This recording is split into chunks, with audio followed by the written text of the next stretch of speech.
Hello everybody and welcome to Greenstar Trading with me, Tom. All views, opinions and ideas expressed in this video are my own and do not constitute financial or trading advice in any way. Right, for the next few minutes we're going to be looking at gold, and I've got a couple of Elliott wave counts for you, one that's more bullish in the short term and one that's more bearish in the short term, but both are bullish in the long term. And we're going to start with our Elliott wave count first and then wrap things up with our basic technical analysis at the end of the video. So let's start here with our more short-term bearish count, which has us still in an incomplete primary wave 4, like so. Okay, now we're getting down through this as a ABC in this, but I have a WXY which is also accommodative of this. We'll look at that on our more bullish count in the short term, but we can count it the same way. We can still count ABC into the A. We could count this as a W, X, and then we can count this last structure as either a 3-wave structure or we can count it as a 5-wave structure. Here we're counting it as a 5-wave structure looking for a completion of a C. In the WXY we'll be counting it as a 3-wave structure. So here as an ABC, let's walk our way through a bit that counts, which is the C wave completion. We have to make sense of this move down to the low here. So now what I'm looking for in this is wave 1 and 2 complete, wave 3 complete, and then a WXY into a 4. The 4 has not overlapped the 1 yet. That's what this blue line is. The labeling may have, but the actual price has not. The invalidation point for this minor wave 4 is at 1801.37. Any move above that, we would abandon this count as incorrect, as invalidated. So let's just come back in at a shorter time frame and see if we can make sense of this problem, a mild problem we've got at the low. Now, like I said, this bearish count is still correct while that invalidation level is in play.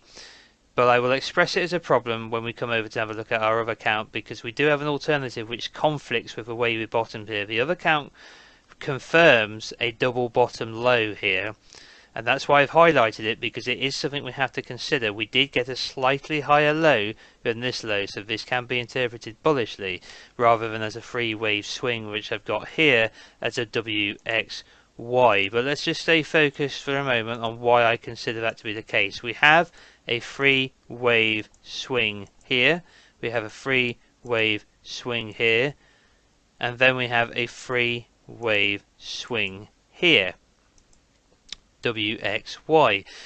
And as we come to the top, we are breaking down at the moment in price as I record this. Let's just zoom in and see how we can interpret the current price action. Now here, since topping out in the Y of the 4 of the minor time frame, we are now heading down in the 5th minor of the C of the 4, okay, of the C intermediate time frame of the 4 primary time frame. And what we've got here so far is 5 waves down in a 1 and a 2. We then get another wave down in a 1, and then an expanding flat into a 2, and then another 1, looking for another 2, so forth, so on and so forth. So we're going 1, 2, 1, 2, 1, 2, until we get into that 3rd wave, and then we start to come all the way down. We've got all our labelling here ready to put into place as this comes down. Ignore this, this has got nothing to do with where I'm expecting anything to complete. It is simply available for me to add into the count as and when it comes. So the next thing we'd be adding would be the minute wave 3, wherever that completes. And then we'd work our way down to the minor 5 of the intermediate C of the 4 down here, somewhere at the bottom of the channel. And then we would complete our primary wave 4 degree correction and would be off bullish to the upside. So far we've spent 265 days in correction, quite a long time, but nothing compared to the primary 2 correction, which was over 720 days. But every day we spend in correction, the more synergy there is between those two, the primary wave 4 here and the primary wave 2. So that's the short-term bearish count. All you've got to keep an eye on for this one, guys, is that level at 1801.37. If we break that, it's invalidated and we're bullish and we're going higher, most likely. Okay, and this is no longer bearish. So talking about that, let's come over and have a look at our interpretation of a bullish count for the short term. So WXY here, I've decided to show you both alternatives just to show how we can still get to the same place, but consider how we've done it differently. Now, we get clarity in this first 3-wave move with this beautiful B-wave triangle. We then get a 3-wave swing here into the minor B, and we get 5 waves down to finish the minor C of the W. Okay, so we get a nice 3-wave move here, which we would look at like this. except the A, sorry, excuse me, is here. Like that, free wave move. And then we get a zigzag here in the X, and then we're working on another zigzag, which is completed with saying here A, B, C, like that, another zigzag down into the Y. Job's a good 'un. So that's saying that we're completed and we're now bullish. So let's come in and have a look how we've had to count our way through this. And I've been struggling. Honestly, I was just sharing some ideas with the members over on Discord who are my patrons, and I sometimes bounce ideas off of them and they bounce ideas off of me. We share trade setups and stuff like that as well. And this has been flummoxing the shit out of me, to be absolutely honest, until roughly probably 10 minutes ago before I came in to record this video, and I suddenly saw something that I was happy to accept to some degree. The issue I've had was the interpretation of this as a free wave swing, right? Because this did not look impulsive, and therefore I could not get a 1 into a 2 no matter what I did before impulsing out of here. And I've tried the truncation of a 3, 4, 5, extending the downward move like we would here. We would say, let's just go back to our bearish count. Instead of saying the 4 is some long-winded free wave move to here, we can simply say the 4 was here, and we can say the 5 was here, and we're finished in the truncation, and now we're impulsing. Well, I couldn't get that to finish no matter what I tried. And I sat here staring at the damn chart for hours and hours, trying to get a free wave move into a 4, and then a 5 wave move here into a 5, and I just couldn't do it. We ended up with a truncation. I could live with that, but I cannot get 5 waves in here. I can get 3, A, B, 5 and a C, but I cannot get 1, 2, can't do it. Not with an impulse for the 3 dividing, not with wave 3 dividing an impulse and not being the shortest. Even considering a diagonal, there's too much overlap in here to get a wave 1, wave 2, wave 3, wave 4, wave 5. So what I've had to do is interpret this differently. I've had to say that rather than calling the top here as the completion of either a corrective wave or an impulse wave, I'm saying we topped here. So we came up 1, 2, 3, 4, 5 into a 1. We've then done some seriously funky moving like this to get into a C. Okay? To get into our wave 2, sorry, I should say. So what we've had to do is move as A, B, C into the A, and then this is W, X, Y all day into the B. There we go, let's just put this up. So this would be W, X, Y, minute. Maybe you could get a triangle in there, maybe, I don't know, I haven't looked. Could it be a... no, not really. So then we'll say free wave move here into the A. So this is a running flat, we're saying in an A. A, B, C. So the B goes beyond where the A began, and the C completes before where the A finished. So yeah, we're saying it's a running flat, right? This into. Okay, you just have to bear with me because I really am having to force this a little bit, but it's one of the only ways I can see counting this. WXY into the B, and then a nice 5 waves down in the C. That clears things up. So then this would be 1, 2. Like that. Very, very deep 2. Very funky way of getting there, but we got there. And then I think it's clear that we've just gone 1, 2, 1, 2 coming in sometime soon. And then 3, 4, 5, and off we go into all these numbers up here. So that's how I'm interpreting. I mean, we can even see inside of this 1, we can see a nice clear 5 wave structure. So this is bullish, this whole count. It's a bitch to get started. No, I'm not going to lie. It's ugly as sin to get going. Because of that initial swing, high swing, low into that double bottom, into that truncation we were talking about. If we're counting as a 4, 5, as a 1, 2, it's just a very deep 2.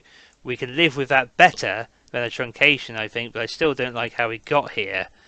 But sometimes you just don't like how you get there. It's just that simple. Okay, so that's the best I can do with a bullish interpretation at the moment. So we're going to save that. Okay. Let's zoom out a bit.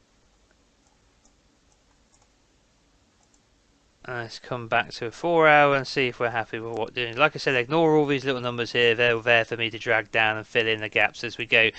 So there you go, bullish and bearish interpretation. The bearish interpretation says we are not going to transgress that 1801 and we've started to impulse down to complete a 4.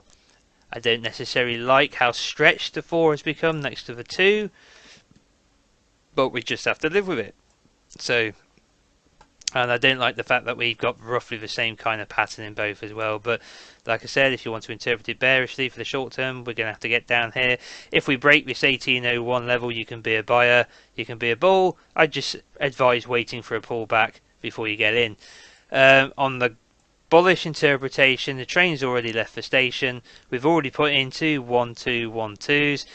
So if you want to be a buyer, you really have got to consider either waiting to see the completion of the first wave up into 5 waves and 3 waves back on a larger time frame, or depending on your personal taste for risk, you're going to have to consider getting in pretty shortly, really, if you want to start riding this up. I think I personally will wait to see the bearish case invalidated at 1801, then I will wait for a larger wave degree pullback, 1 2 3 4 5 up, 3 waves back, and then I'll take it on as and when I please. But I think I want to see the invalidation of the bearish count first. Right guys, that's the Elliott wave count. A little tricky at the moment, a little difficult figuring out how to get this double bottom to count as an impulse wave off a low, but we've managed it. It is an ever so slightly higher low, and therefore we've managed to swing a 3 wave correction into a 2, into an expanding pattern. A bit odd, but it's there nonetheless. Alright then, so let's wrap things up now with our basic technical analysis before we leave and see if there's any clues to support what we're looking at. Now we're just going to come back out to the weekly time frame for a minute. We're going to auto the chart. We're going to zoom in, and we see here we've got our exponential moving averages on the chart, on this chart. We've got our 10 in yellow, 20 in blue, 60 in orange, and 250 in green. Now, for some reason, we are missing our volume profile, so let's just slap our visible range default up.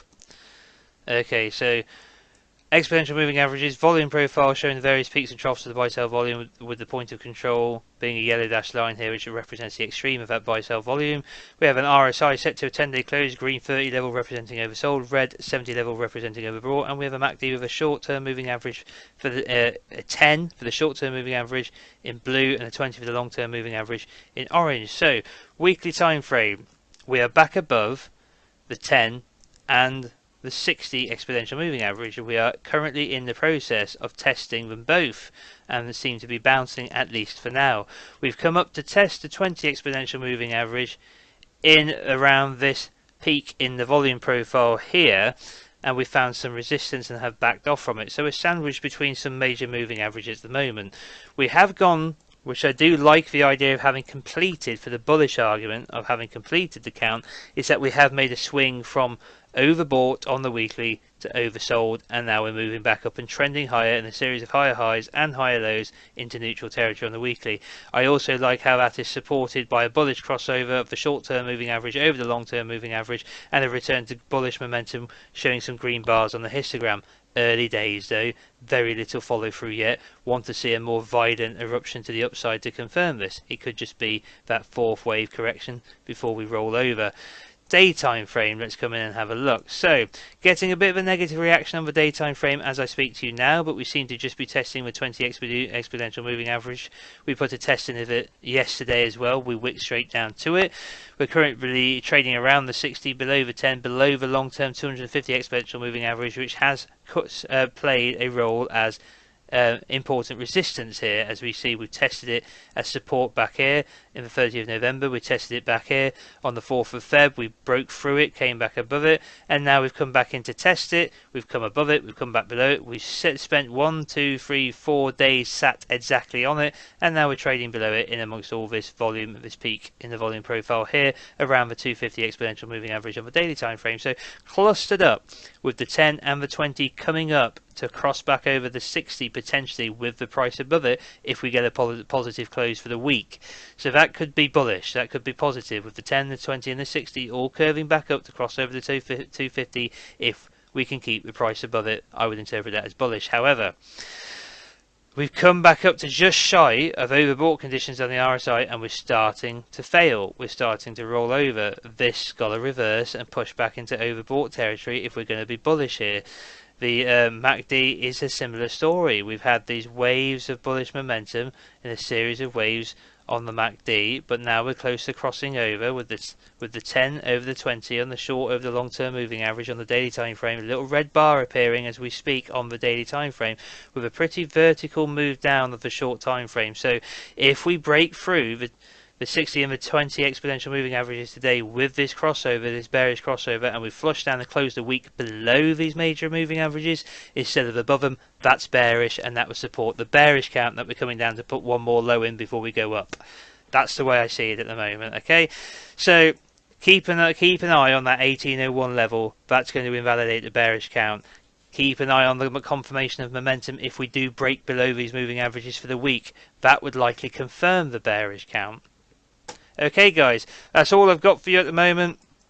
I wish I could give you something more definitive, but gold's been in a correction for a long time, and when these long-term corrections come to an end, we can never be completely certain that we caught the exact bottom. We have to just start looking for evidence, and it's best to present evidence both ways until you get confirmation.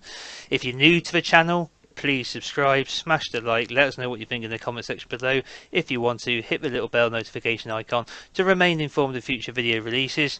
And quick thank you to all my patrons. Much appreciate your support, and sharing ideas with each other on the Discord is greatly appreciated. I hope you're all enjoying your privileges for the different tiers. If you're interested in becoming a patron, head over to my Patreon. There's a link in the description box below. Have a read of the different tiers, and if you're interested in signing up, I would ask that you wait until the 1st of May, as you don't wish to get charged for both April and May back to back.